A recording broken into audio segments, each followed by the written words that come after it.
अस्सलाम वालेकुम वरहमतुल्लाहि ताला वबरकातुहू। कैसे हैं आप? ठीक है।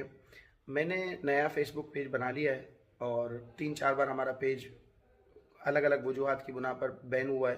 तो अब वो नया पेज दोस्तों की ख्वाहिश पर बनाया। वैसे तो फ़ेसबुक पर कोई ख़ास तामीरी काम, इशाती काम होता नहीं है, लेकिन कुछ काफ़ी जेंट्री उस तरफ है, तो इसलिए मजबूरन हमें नया पेज बनाना पड़ा है। पेज का नाम है अल्लामा हाफिज़ बिलाल ऑफिशियल। जिन दोस्तों तक नोटिफिकेशन या अपडेट्स नहीं पहुंच रही, वो इसको लाइक कर लें, फॉलो कर लें और इसको सी फर्स्ट पर रख लें, ताकि आपको भी हमारी अपडेट्स मिलती रहें। इसके अलावा हमारा व्हाट्सएप पर ग्रुप भी है, इंस्टाग्राम का ऑफिशियल अकाउंट भी है और यूट्यूब का ऑफिशियल अकाउंट तो आप तमाम दोस्त जानते हैं। तो इससे कनेक्ट रहिए, तो इंशाल्लाह आपको महाफिल के पोस्टर्स भी मिलते रहेंगे। डेली व्हाट्सएप ग्रुप में एक ऑडियो नात मिलती रहेगी और फेसबुक पर लाइव महाफिल या महाफिल की तशहीर के पोस्टर, जो पब्लिक महफिल है, प्राइवेट महफिलें नहीं, तो उनकी अपडेट्स मिलती रहेंगी।